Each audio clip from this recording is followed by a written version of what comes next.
Whoa, oh, oh, da da da da, oh, oh, da da da da, oh, oh, da da da da, making our Christmas memories.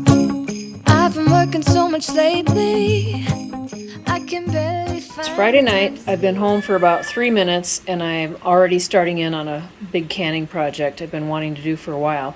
I'm going to can Sloppy Joes. Hamburger went on sale at the grocery store, so I got 2 3+ pound packages. So I've got about 6.5, 7 pounds of ground beef browning right now. I'm just, while that's browning, gonna get all of my equipment and other ingredients out. We're all browned up. I just need to drain the fat off. And this is my conundrum. I was thinking about how I'm gonna do this. And I think what I'm gonna use is my Pampered Chef microwave vegetable cooker. I've always used this. It's like a steamer, but I've always used it to nuke ground beef and then drain it off. It's got these nice holes, plus it's heat safe. So I think that's what I'm going to use to try to drain the fat off. And you need to drain the fat off because otherwise you'd have too much in the jar, it won't seal. That worked really good. So all my beef is drained. Now I need to chop onions and green bell peppers. I've got one huge chopped up green onion in there. I'm trying to work it down to the bottom to cook that. And then I've chopped up 2 cups maybe. I'm going to get this put in there and cook them for a little bit. Next, I'm going to add approximately 2 cups of ketchup, a pint of my home canned tomato sauce. I'm going to add a tablespoon, start with a tablespoon of real salt, about a teaspoon of black pepper, a tablespoon or 2 of yellow mustard. Oh, how much garlic powder? Maybe I might do half a tablespoon, I don't know. A big chunk of brown sugar to cut the acidity, and then a little bit of chili powder, and then beef broth, but not too much. I added about 3 or 4 tablespoons of mustard actually. And the other thing I'm going to add is a splash of apple cider vinegar. Now I just need to get it all stirred up. I only went with maybe a tablespoon of chili powder. I don't want it to be too spicy and tasting like chili, but so let me get this all stirred up and heated through. I added only about a cup of beef broth because it's pretty liquidy. So I'm going to cook this down a little bit, but I think it needs to be a little bit more tomato-ish, so I'm going to add some more ketchup. It's cooking away, bubbling away. I need to get it all cooked through hot, at least hot, so that I can get it into hot jars. And it is hot. I tasted it. It tastes really good. I am going to add just a little bit of my tomato powder that I created when I canned. There's a little desiccant packet in there, but I'm going to sprinkle a little bit of this on just to thicken it up a little bit more. Maybe not even, probably a tablespoon is what I sprinkled on, so I'm going to just get that stirred in, and then I'm going to get my pressure canner warmed up and get my jars filled with hot water so I can start filling and canning. Tomato powder is stirred in. I'm going to add a little bit more salt and a little bit more garlic powder, maybe a little bit more chili powder. The tomato powder kind of sweetened it up a little bit. 8 pint jars are warming in my digital pressure canner. This is so good. It looks great. It's a little bit juicy, but we're also going to have some of this for dinner tonight, so if I have to, I'll leave some of the juices in the pan for dinner tonight because I don't want it to be too wet for buns. Anyway, I'm just letting it cook down while I wait for the jars to heat up in the canner, and we'll start filling. So good. It says to leave an inch head space, but I have used my air bubble tool and smashed it down, and I'm gonna leave about 1.5 inches of head space because I know with meat you end up getting more juices rising to the top, and it's going to end up being 1 inch in the end. So I'm going to leave 1.5 inches head space to start with. 7 pounds of ground beef, and this is all I have left is enough for each of us to have maybe 1.5 sloppy joes tonight. But I do have a canner load of 8 pints ready to be canned for 75 minutes. Dinner is served while the rest of it is pressure canned. My neighbor invited me over to watch some of the NFR rodeo tonight. So I'm going to go take these cookies over and watch that for a little bit in between canning. It's the next morning. It's been a little over 12 hours, so let's check the seals. I'm taking the rings off, and we'll leave those off so that if they do let go, we will know. And every time I lift a ring off, or screw a ring off, I am just pulling them up by the lid to make sure that it's got a seal. And it looks like all 8 of them sealed, which is great. And that's my experience with the 4 jars lids. I've had 100% success rate so far, knock on wood. But that's the Sloppy Joe mix. I like it. There's a little bit of grease on top, but not much. We poured most of that off. Some more came out when they processed, but this will be great for 2 or 3 meals, or servings, I should say. 2 or 3 servings, at least 1 meal, if not a meal plus a leftover. It wasn't that hard to do. I was going to have to cook dinner anyway, so whatever. I just made a great big pile of it, and took me a few extra minutes to get it in the canner. And anyway, it's Saturday, and I don't have any big tasks on my list today. So I'm just going to do whatever I think of, but I am going to start a fire later. My son's skiing, so I am on my own today. It's how it's supposed to be, making up Christmas memories. Out of curiosity, I just counted all of my jars of dried, dehydrated herbs and flowers and things and vanilla and canned food, and I've got 76 jars of herbs, salts, tomato powder, vanilla things that I've made, teas, tinctures, and whoa, I'm headed downstairs, and I totally forgot to show you in my last video the Santa decoration. He's one of my faves. My grandmother, we call her Granny, made this. So cute, and he's really held up, but isn't he special? I hang him up every year. Ooh, and I got a couple things on the fridge too. My son and I made that back in 2005, just cotton balls and a printout. Cute. And then Mom has made some of these throughout the seasons for my sister and I and herself, and I love these. They're little cute little buttons on there, and then she also embroidered this. So those are hanging up every holiday. But yeah, I forgot those couple of decorations last week. And while I'm heading downstairs, I also want to show you this quilt I made. I'm a former quilter. I don't have the time to quilt anymore, but isn't that gorgeous?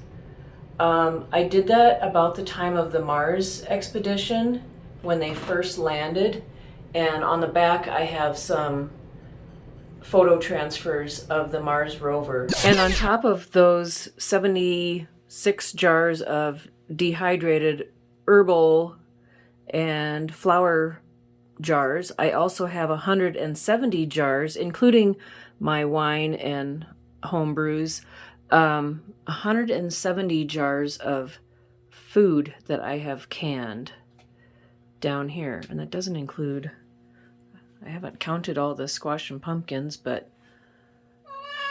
I'm pretty happy about my canning this year, and brewing and dehydrating. Done quite a bit. And here's the Sloppy Joes I just did. That adds another, who knows, even if we did that once a week, that's 8 more weeks of a meal each night. So been busy. And how could I forget my beans too? That adds another 1, 2, 3, 4, 5, 6, 7 beans and corn, another 7 jars of preserved food. I'm sure there's other jars around here too, but I'm pretty proud of myself for everything that I have grown and preserved and foraged. Not too bad. 14 degrees out. Feels beautiful. It's a beautiful day, but just to save myself on the heating bill because natural gas prices are way up, let's have a fire today.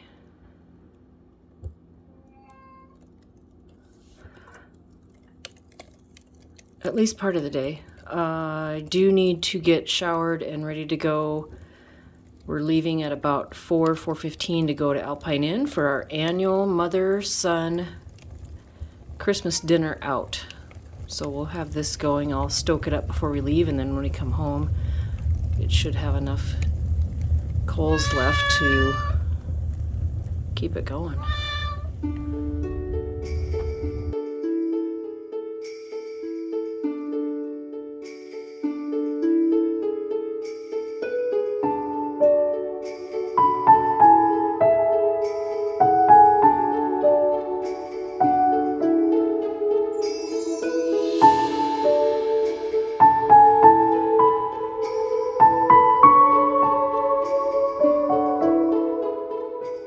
We are in Hill City for our annual mother-son Christmas dinner out.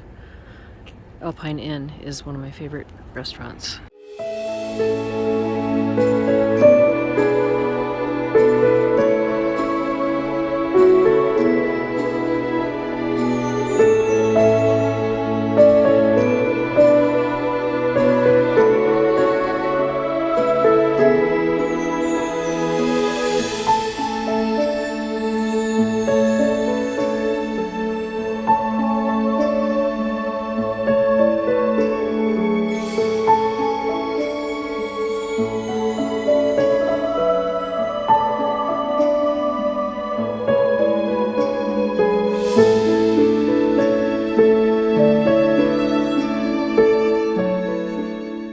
I had a ham bone, vacuum sealed, and some spiral ham, cooked chunks.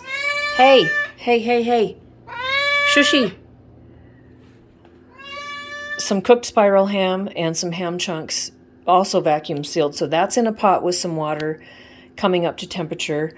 I'm going to make ham and bean soup out of it, and I'm going to use some of my dehydrated onions and dehydrated celery in there.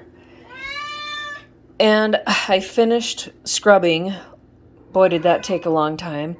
All these little tiny carrots that I planted over with the peas along the fence that had never been planted before. I think some of these are those little thumbelinas, which I won't plant again. And the rest of them were just a rainbow mix that I wanted to, they're not heirloom varieties necessarily, so I planted them over there just to use up the seeds, and they're all these little tiny guys. So I had a big bag of them that I needed to scrub. So I'm going to cut those up and use them, and then a couple of just purchased cans of navy beans added to this soup for tonight.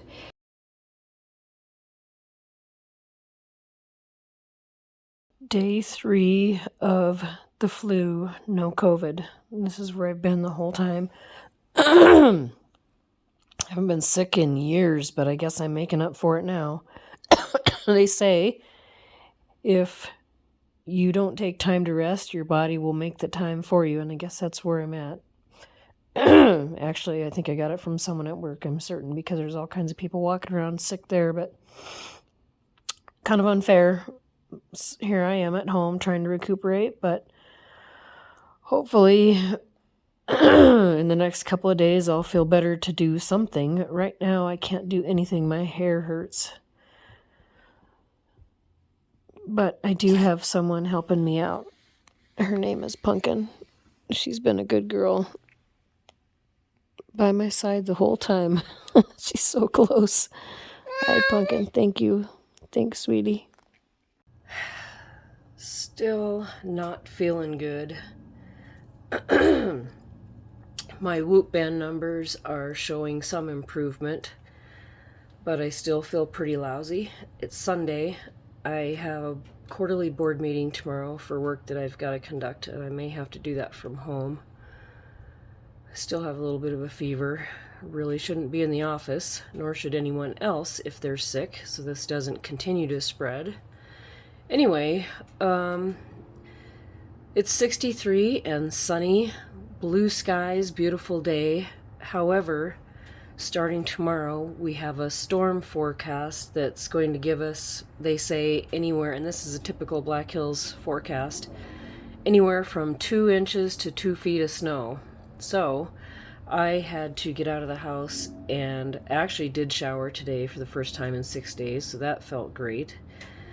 But I needed to go to the gas station and gas up my car, my Subaru. Love you, Subaru. And fill up my snowblower gas can because I might be needing it. Actually, I hope so, because I love snow, and Christmas without snow is just not Christmas. So, mission accomplished. Back to convalescing. If I had the energy, I would load up the wheelbarrow 4 times and get the firewood from here to the back of the house, to my wood carrier right there, but I do not have the energy. So my son is on task to do that, as he should be. He's 19 years old, he's very capable, and as soon as he gets home from skiing, he's going to be a busy boy getting us ready for this storm. Well, I have an air fryer lid for my Instant Pot, but I don't know, I never use it. And Mikey G from Pro Home Cooks recommended this one. And it went from 99 down to 74 a little bit like last week on Amazon, so I got it. So I'm going to make fries and burgers and fries tonight. And I've got my spray avocado oil ready.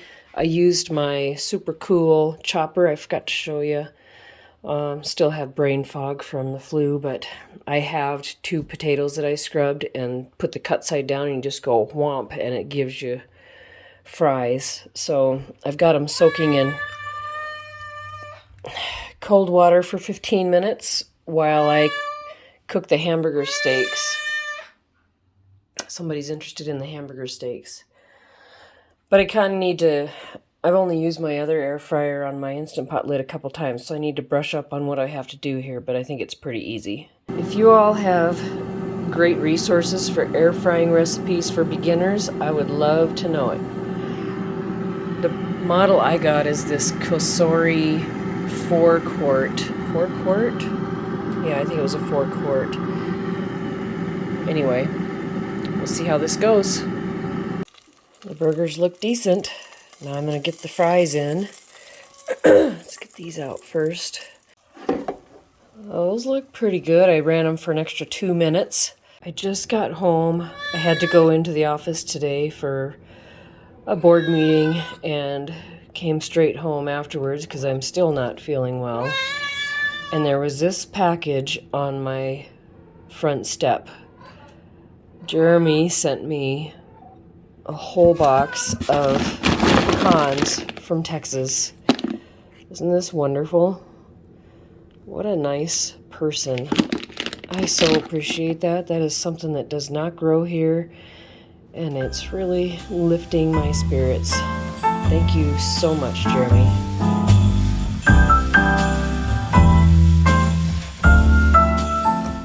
We actually had a snow day. I decided to make a sourdough pumpkin spice bread.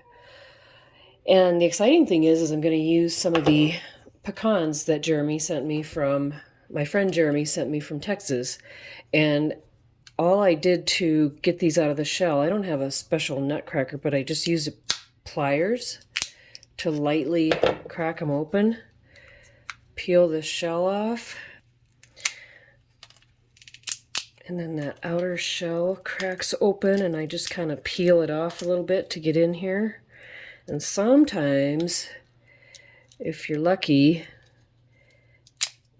you can get the whole thing out, which is cool. They're pretty easy, actually, to take to get out of the shell, but I butchered that one a little bit. But you get these nice big pieces, and they taste nice and sweet. Just gonna do this a little bit to get about a half a cup of chopped pecans. And then the other ingredients, well, the other thing I've done is greased my loaf pan with some of my home rendered locally grown lard, pork lard. I have 2 cups of King Arthur flour. I have 3/4 teaspoon of salt in here, a half teaspoon of baking powder and baking soda. We have a half teaspoon of cinnamon, ginger, cloves, a 1/4 teaspoon of nutmeg, and then for the wet ingredients, I have a cup of pureed, it should be pumpkin, but this is butternut that I had vacuum sealed in my freezer from last year's garden. So I've got the 1 cup of butternut pureed or pumpkin, whichever you want to use, 3/4 cup of discard. I just fed my sourdough starter this morning, so I used some of the discard for that. I have, these are 3 small eggs. The recipe calls for 2 large eggs. I have a half a cup of sugar, which I get it as your standard. This is raw cane sugar. A 1/3 cup of avocado oil. I don't have canola oil in my house anymore.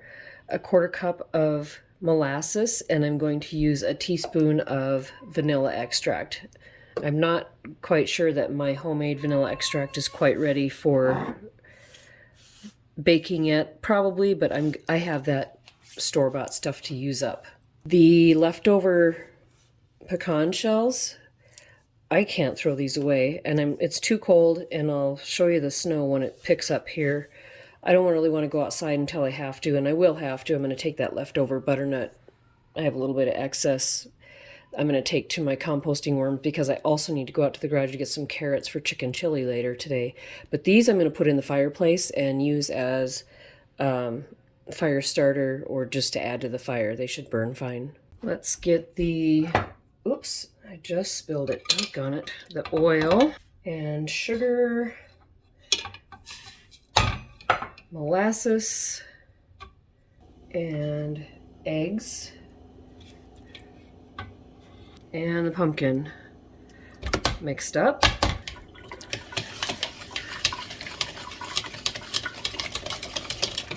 We're going to add the sourdough starter. Discard, actually. Whatever you do, do not rinse this out in your sink and pour any of that excess residue out. That needs to be paper toweled out and throw it in the garbage. If you put sourdough starter or discard down your sink, you will be calling a plumber and it'll cost you money. I haven't done it, but I've heard. So let's get that mixed in, along with about a teaspoon of vanilla. That's mixed in now. I want to get the spices whisked into the flour mixture. So do that real quick.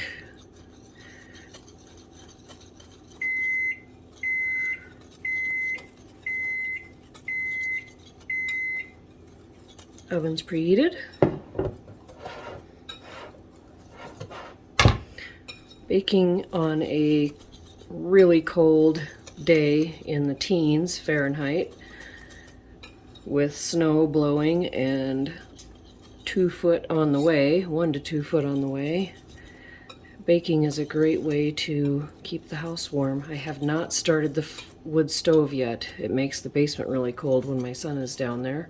Now I'm going to stir the dry ingredients into the wet.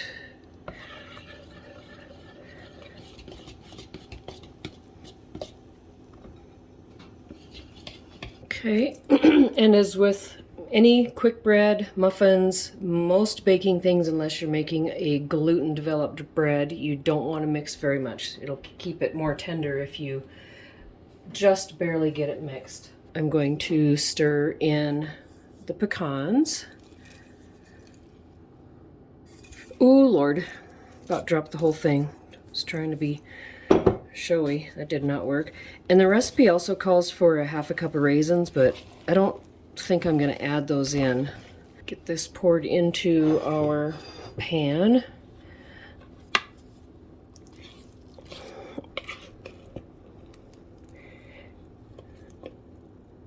And now it goes in the oven for 60 to 65 minutes, or until a knife inserted in the center comes out clean, and then we'll rest it 15 minutes in the pan before we turn it out.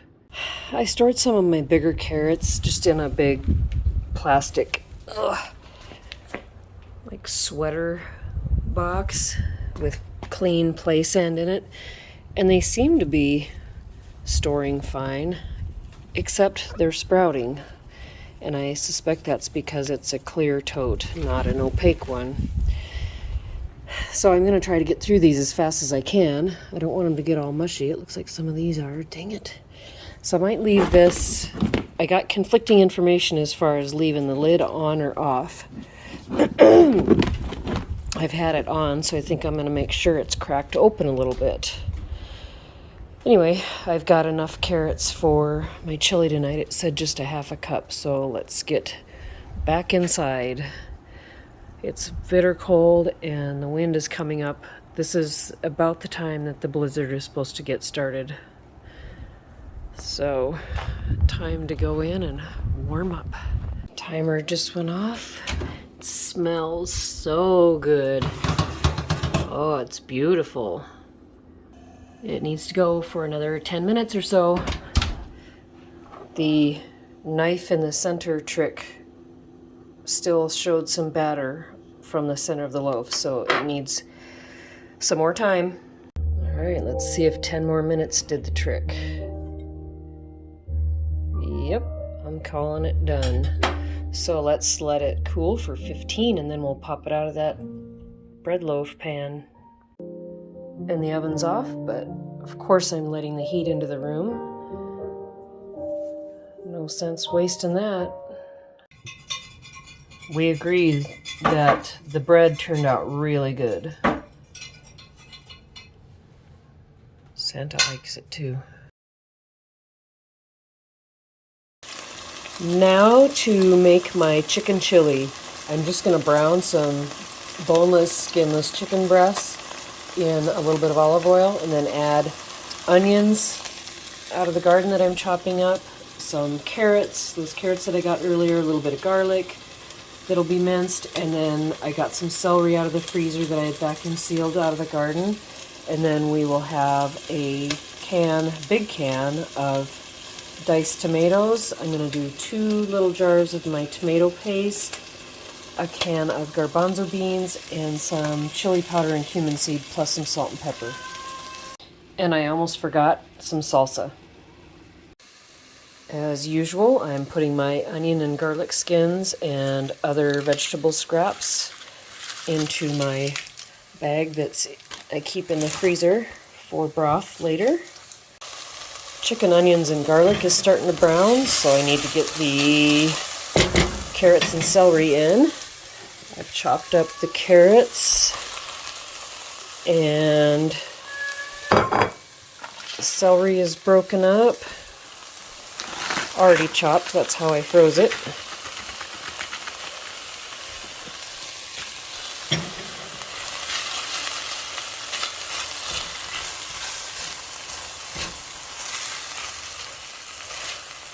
Okay, we'll get that started heating and then we'll start adding the last of the ingredients. All right, let's add about a cup of salsa. I'm just going to I'm going to say that's about half of this.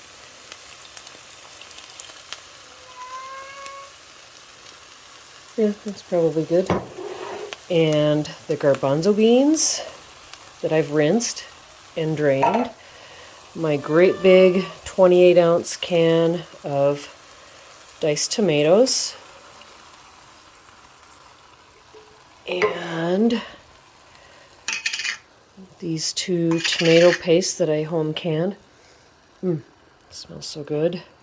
It calls for an 8-ounce can of tomato sauce, but I didn't want to use, I don't have an 8-ounce can of tomato sauce, and I didn't want to use a full one of those. I only have maybe 5 left. So since I have lots of the little tomato sauces, I thought we'd try that.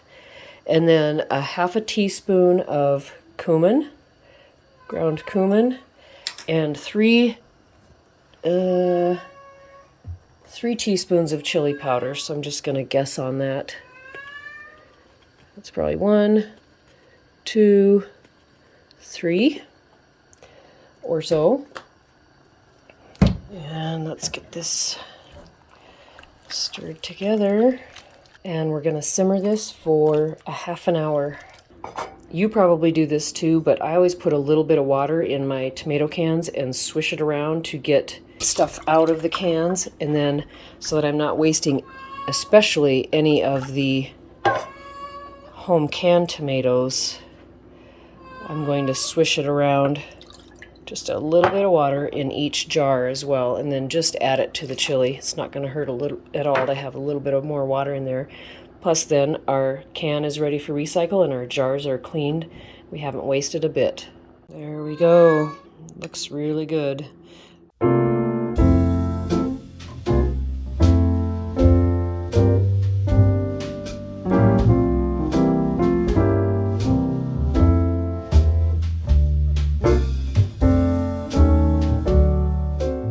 It's hard to say how much snow we got, but I don't think it's kind of panned out as deep as it was supposed to, but it's been blowing so hard I don't know how you figure out how much snow we actually got, but we got enough to close everything down for 2 days. And the ski area got 40 to 48 inches, and there's more coming, so that's good. And the best part is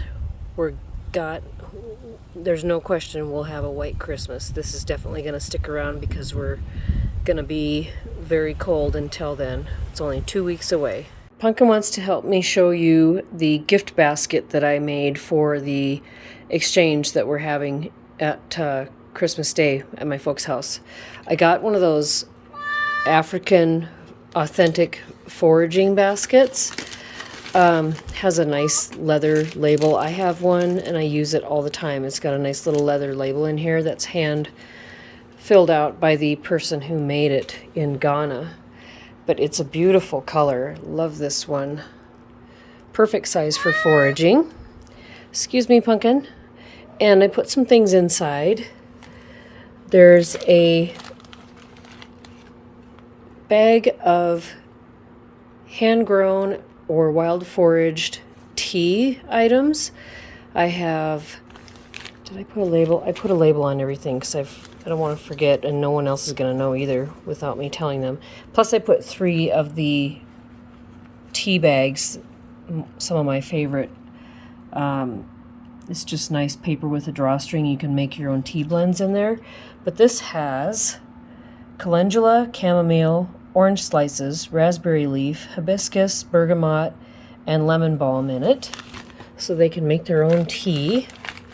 I included a jar of my Concord grape jelly that I made from the neighbor's grapes.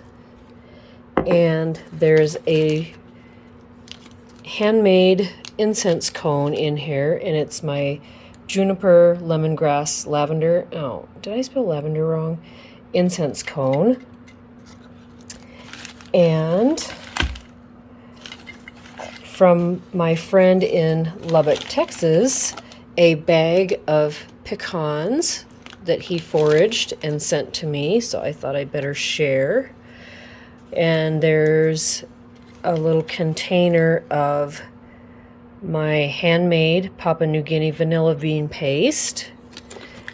And this is a little container of Madagascar wild peppercorns that I got from Indri Vanilla, where I get my vanilla beans from.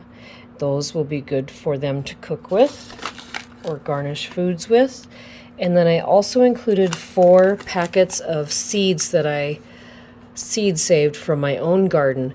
Honeydew melon seeds and Mandan bride corn and sugar baby watermelon seeds and calendula seeds. So it's kind of a little bit of an around the world / gardening / foraging basket. So I hope that whoever receives it in our Dirty Santa exchange really likes the basket and everything that's in it. It's the Friday before Christmas. No, Friday the week before Christmas.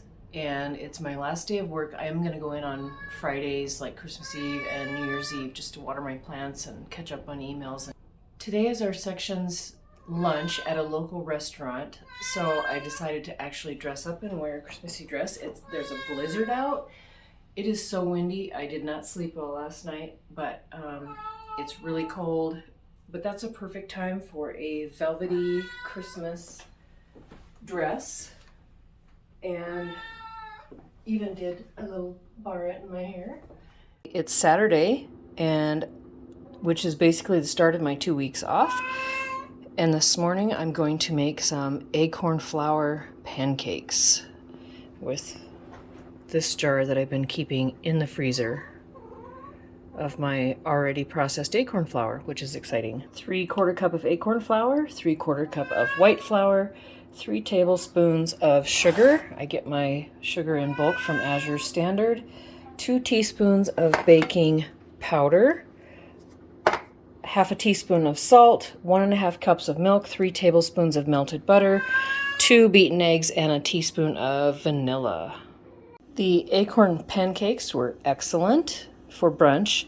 I had about an hour and a half Zoom call with some of my World Playground December challenge peeps, and now from my recipe where I made cranberry juice, I saved some because it is my honor to make cranberry steamed pudding every Christmas for our holiday gathering. I won't include the full video of that because I've already done one. If you want to go check my description box, you can get the link for that video where I teach you how to make this amazing dessert. But that's what I'm doing right now, is making that while listening to Christmas music, and a Christmas movie of some sort is on tap. For dinner tonight, I'm going to make homemade beef and noodles.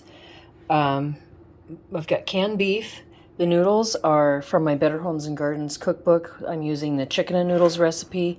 It's 4 eggs and 3/4 teaspoon. Wait, I'm doubling the recipe. So 4 eggs, 1.5 teaspoons of salt, a little bit of homegrown thyme, and 1/2 cup of milk. And then I need to add about 2 cups of flour. And then I will be dicing up some garden fresh onions, some carrots I got out of storage, and we'll need some beef broth, and I've got celery in the fridge. I had to buy some because I am out now of the frozen from the garden. Dough is mixed up. It's nice, and it's not too soft, but it's also not too sticky because I need to roll it out onto a floured surface.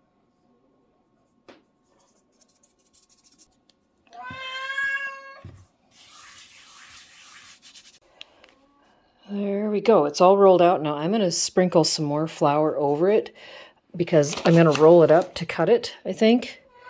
And I mean, that's the traditional way I've always done it. And the thing is, when you do that, it can stick to itself, and you don't want that to happen. So more flour on top, and that's fine. It'll just thicken up your beef noodle stew. There we go, all rolled up. So I'm just going to use my bench scraper to cut it. I'm going to be careful because I'm not on my countertop like usual. But I'm going to just cut these into about 1/2 inch wide noodles. Just like that. I cut the whole log into 1/2 inch wide strips, and then I cut straight down the middle so that it makes it a little easier to separate this roll then. Hopefully it's floured enough that it's not going to be too sticky or stuck together, but to unroll all of these noodles, but I don't want them to be, 1 foot long.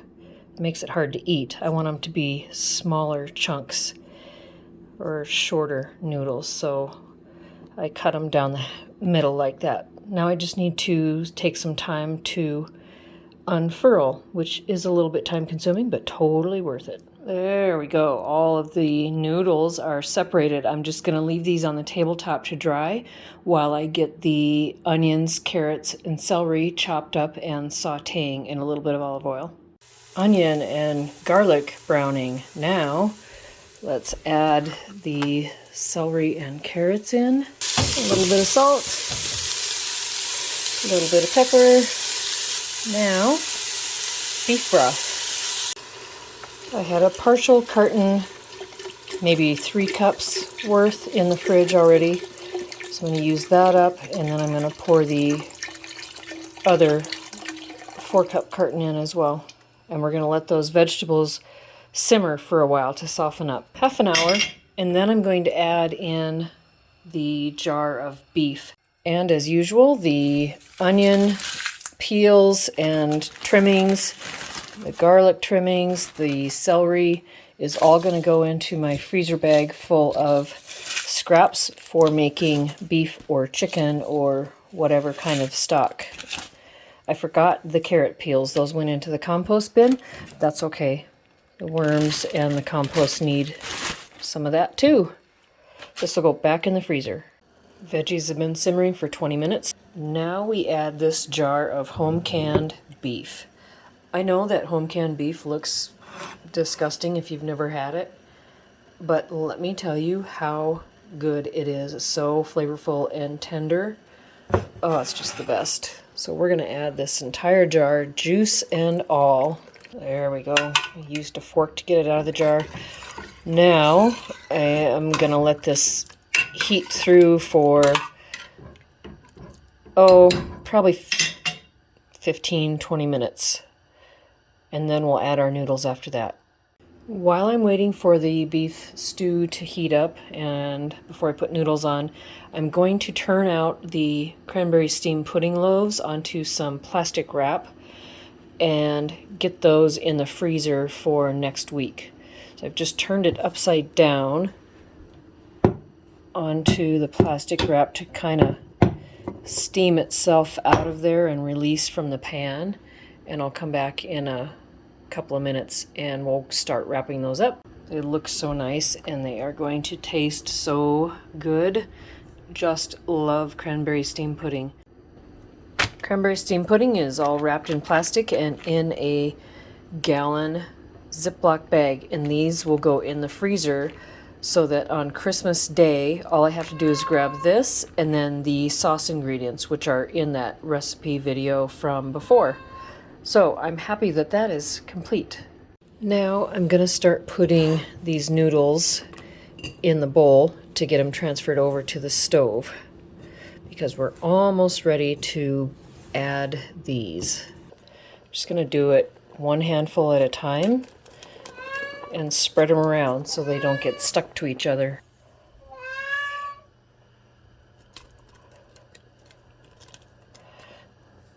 Stir them in.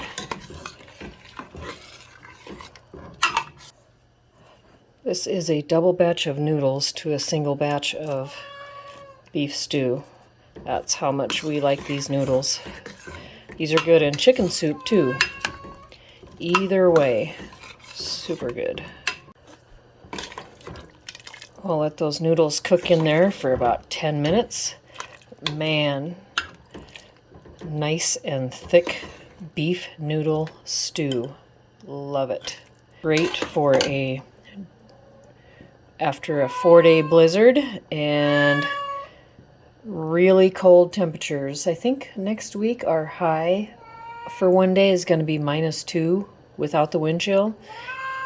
Anyway, this is a great dinner for a cold, snowy day. And dinner is ready. This is one of our favorites. Oh, those noodles look so good. Yum. And we still have some leftovers that we can have for lunch or dinner tomorrow night too.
Apple cider caramels has been on my list for a couple of holiday seasons now, and I've just never gotten around to making them. Always so busy. Last year I was in Africa right before, so I didn't have time when I got home. So this is my year, and this is the King Arthur Flour apple cider caramels recipe. We need salt, light corn syrup, sugar, boiled cider, which I got from King Arthur Flour instead of trying to make my own, heavy whipping cream, apple pie spice, which is cinnamon, ginger, and nutmeg, and some butter. And then I have lined, and I think this is an 8x8, it might be a 9x9, but it's a small square pan. I buttered it pretty well, and then I've got 2 pieces of parchment in each direction with the edges overhanging. So I'm just going to follow the directions on here, which is getting all the ingredients except for the salt and spice in, and cooking it for 20 to 30 minutes. I've got all that up to boiling, and this is why they say to use a 4-quart pan, because you have to boil it to 248 degrees without stirring it. So it's gonna come way up to the edge. All right, we hit 248, and I've got my salts and spices in here. I've got the mixture off the heat and just need to stir this in, and then we're going to pour it into my parchment lined pan. This needs to sit for 12 to 18 hours, but after 20 minutes I'm going to put some sea salt, thick chunks of sea salt over the top of this so that it's salted caramel. I just sprinkled the caramels with salt. I didn't have any Malden sea salt, which is the great big flake stuff, so I used this Fleur de Sel. It'll be alright. So that needs to sit for 18 hours before I cut it into rectangles and wrap it into the plastic wrappers.